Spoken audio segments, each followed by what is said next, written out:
Alors écoutez, cette réunion, cette deuxième université, moi je la trouve en tant qu'Africain très exceptionnelle parce que il y a beaucoup de témoignages ce matin, beaucoup de témoignages internationaux, euh, avec le président évidemment Sarkozy comme témoin phare, mais aussi les Portugais, des Africains subsahariens comme la première ministre du Sénégal, comme moi qui suis béninois, témoignages français, européens, polonais. Enfin, je trouve que c'est très intéressant d'inviter autant d'expériences.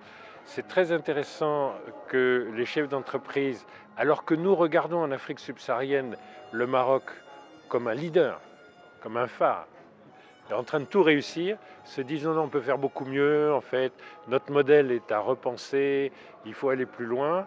Nous, on pense, c'est eux qui ont fait le plus de choses en renouvelables, c'est eux qui font le plus de choses en matière financière, ils sont maintenant les premiers banquiers de l'Afrique subsaharienne, ils font des choses en matière aérienne. On est très impressionnés, en fait, mais vu d'un point de vue marocain, c'est non, non, on peut faire beaucoup mieux que ça. Et il y a une exigence, c'est ce sentiment d'exigence. Il faut trouver des solutions, il faut aller beaucoup plus loin. Bon, ça c'est impressionnant.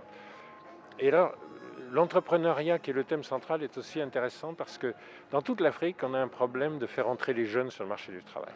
Ça veut dire que les entreprises établies, elles ont tellement à mobiliser de capital qu'elles ont moins de moyens pour le travail. Et donc, elles ne vont pas créer assez d'emplois pour la génération qui monte.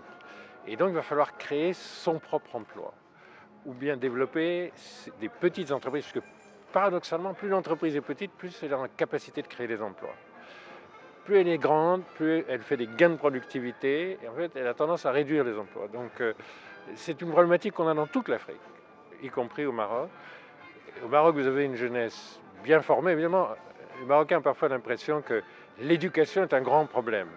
Alors si l'éducation est un grand problème au Maroc, alors dans tout le reste de l'Afrique, c'est un problème encore beaucoup plus grand. Donc moi je crois que vous avez une jeunesse bien formée. Comment on la finance? Comment on l'incite à créer ses propres emplois? Comment on lui donne des places dans les marchés, les appels d'offres? Il y a des politiques pour faire ça. Comment on essaye de faire sortir les gens de l'informel pour qu'ils aient plus de droits et qu'ils aient plus de formation, etc.